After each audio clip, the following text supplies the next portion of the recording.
মা, আমার কাছে একটা সাজেশন আছে, তবে আমি জানি না সকলে আমার কথায় রাজি হবে কিনা। নিচু গলায় এ কথাগুলো বললেন নবীন। না না, বলো, এই মুহূর্তে তোমার সাজেশন খুবই প্রয়োজন। উদ্বিগ্ন হয়ে নবীনের দিকে তাকিয়ে বললেন কল্যাণী। আমরা আমাদের 60% শেয়ার রায়চৌধুরীদের নতুন ইনভেস্টমেন্টে অ্যাড করে দিলে কেমন হয়? তাহলে এদিকে যতই শেয়ার মার্কেটে টাকা ডুবুক, ওদিকে আমাদের লাভ হবে। গলা নিচু করে বললেন নবীন। ফাইনাল রেজাল্ট যা খুশি হোক, কিন্তু আমরা আমাদের অর্ধেকের বেশি স্ট্রেংথ প্রিজার্ভ করতে পারবো। নবীনদা একদম ঠিক কথাই বলছে।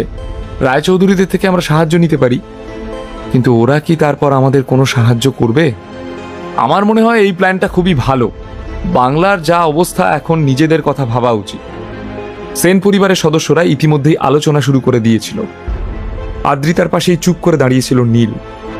এসব শুনে ও চমকে উঠল। নীল বুঝতে পেরেছিল যে নবীন আসলে কি করতে চাইছে। আদ্রিতা, তোমার কি মনে হয়, নবীনের সাজেশন কি আমাদের মেনে নেওয়া উচিত?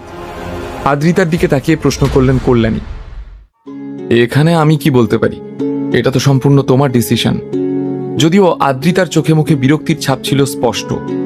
স্টক মার্কেটে সেন পরিবারের শেয়ার বাজেভাবে পড়ে গিয়েছিল, আর মনে হচ্ছিল যেন ফান্ডস জলের মতো বইছে। এসব বন্ধ করার জন্য মাঠে নেমে পড়েছিলেন নবীন। ওনার বুদ্ধির কোনো জবাব নেই। নিজের বুদ্ধিতে ধার দিতে কিছুই করতে হয় না নবীনকে। না খান বাদাম, আর না নেন কোনো পিল। ঠিক আছে, তুমি সবটা তোমার ঠাম্মার উপর ছেড়ে দিলে, তাই তো? উনি এ বিষয়ে সিদ্ধান্ত নিয়ে ফেলেছেন। আর বেশি দেরি না করে তুমি সেন পরিবারের 60% শেয়ারটা ঠাম্মার নামে করে দাও। আদ্রিতার দিকে তাকিয়ে বললেন নবীন। নবীনের কথা শুনে আদ্রিতার রিয়াক্ট করার আগেই নীল বলে উঠল, নবীন কাকা, কি বলতে চাইছো? এভাবে কাউকে জোর করতে পারো না তুমি। আদ্রিতার কাছে সেন পরিবারের 60% শেয়ারস আছে। এই বিপদের দিনে আদ্রিতা যদি শেয়ারস দিয়ে সাহায্য না করে, তাহলে কে করবে? গম্ভীর হয়ে নীলের দিকে তাকিয়ে বলে উঠলেন নবীন। আদ্রিতা নিজেকে সেন পরিবারের সদস্য বলে মনে করলে এই মুহূর্তে ওর সমস্ত শেয়ারস আমাদের দিয়ে দেওয়া উচিত। পরিবারের ভালোর জন্যই ওর কাছে চাওয়া হচ্ছে। হ্যাঁ, নবীন কাকা ঠিক কথা বলছে। যদিও ওই শেয়ারস আদ্রিতার নয়, সেন পরিবারের। রাহুল ওর নামে দিয়েছে বলে। এখানে তো আদ্রিতার সঙ্গে কথা বলা হচ্ছে। তুমি কথা বলছো কোন সাহসে? তুমি সেন পরিবারের সদস্য নও তো? তাহলে একদম চুপ করে থাকো। সেন পরিবারের সদস্যরা এক এক করে আদ্রিতা আর নীলের উপর ঝাঁপিয়ে পড়ল। সবাই চুপ, তর্কাতর্কি বন্ধ করো, চিৎকার করে বললেন কল্যাণী। তারপর মুখে একটা ফেক হাসি রেখে কল্যাণী বললেন, আদ্রিতা, এটা সেন পরিবারের ভবিষ্যতের ব্যাপার। দেখতেই তো পারছো বাজার দরের কি অবস্থা। তুমি একটা কাজ করো, তোমার কাছে যে শেয়ারসগুলো আছে সেগুলো আমাকে দিয়ে দাও। আর সব থেকে বড় বিষয় হলো, তুমি একজন মেয়ে। আমাদের বিজনেসের এত শেয়ারস রেখে তুমি করবেই বা কি? মানে, এ আবার কিরকম কথা? মেয়ে তো কি হয়েছে? চিৎকার করে বলল নীল। মানে, তুমি কি আমার সাথে মশকরা করছো? নীলের দিকে তাকিয়ে ভ্রু কুঁচকে বললেন কল্যাণী। নীল কোনো জবাব দেওয়ার আগেই নবীন বললেন, নীল, 2-4টে পাওয়ারফুল লোকজনের সঙ্গে ওঠা বসা করে তুমি কি নিজেকে খুব বড় হনু মনে করো? আর যদি তাই মনে করো, তাহলে যাও না, ওদের থেকে সেন পরিবারের জন্য টাকা জোগাড় করে আনো। সেই মুরদ তো নেই।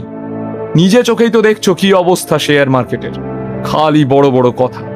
নবীনের মুখ থেকে এসব কথা শুনে সেন পরিবারের বাকি সদস্যরাও নীলের বদনাম করা শুরু করে দিল। সেন পরিবারের ব্যক্তিগত বিষয়ে তোমাকে কথা বলার অধিকার কে দিয়েছে? তুমি এই পরিবারের কেউ নও। মা, কয়েকদিন আগেই আমার সঙ্গে রায়চৌধুরী গ্রুপের সিনিয়র মেম্বারের পরিচয় হয়েছে। এরা সবাই বাইরের ব্রাঞ্চের, যেখানে এখন সব ইনভেস্টররা মাছির মতো ভিন ভিন করছে। আদ্রিতা ওই শেয়ারগুলো দিলে আমি তা রায়চৌধুরীদের বাইরের ব্রাঞ্চে লাগিয়ে দেব। এখন তো কলকাতার যা অবস্থা, কেউ টাকা লাগাতেই চাইবে না। সবার ব্যবসা ডুবে যাবে। আমাদের কাছে বাঁচার রাস্তা আছে, তাহলে আমরা কেন ইচ্ছাকৃত ডুবে যাব? নিজের মতো করে বোঝানোর চেষ্টা করলেন নবীন। কিন্তু তারপর ওই শেয়ারসগুলোর ভাগ কিভাবে হবে? মানে, রায়চৌধুরীদের বাইরে ব্রাঞ্চের সাথে ব্যবসা করে তো তোমরা বেঁচে যাবে, কিন্তু আদ্রিতাকে ওর শেয়ারসগুলো ফেরত দেবে তো, যেটা এখন নিলে?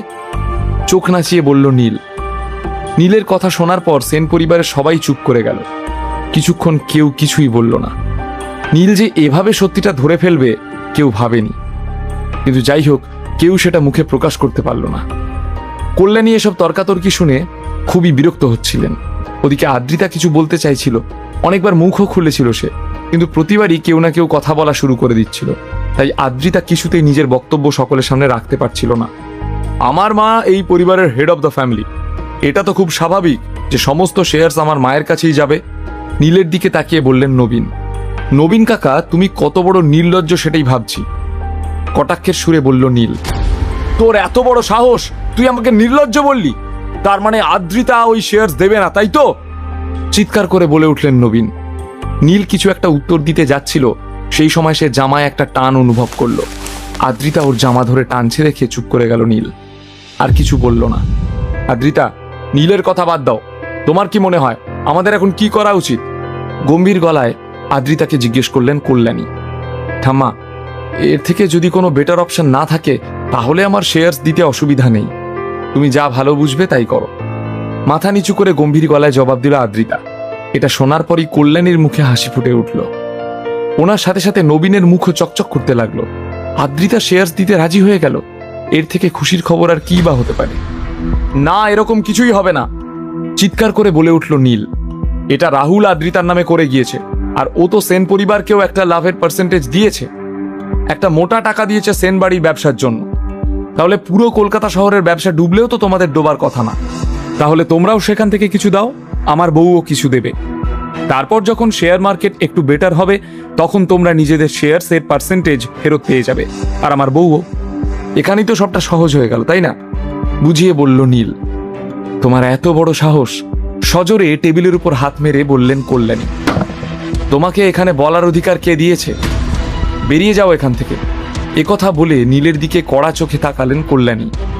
নীল যেন একটু বেশি নাগালের বাইরে চলে যাচ্ছে। আজকে যদি কল্যাণী নীলকে উচিত শিক্ষা না দেন তাহলে এই পরিবারে কল্যাণীকে আর কেউ পাত্তা দেবে না। কল্যাণীকে আজ রীতিমতো ইগনোর করছিল নীল। বাহ, সুরের মায়ের বড় গলা, কটাক্ষের সুরে হাসতে হাসতে বলল নীল। হাসছো কেন?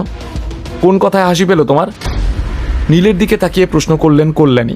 দ্বিতীয় পার্ট দেখার জন্য আমাদের চ্যানেলটি সাবস্ক্রাইব করুন, লাইক করেন, অবশ্যই আমাদের চ্যানেলের সাথে থাকবেন।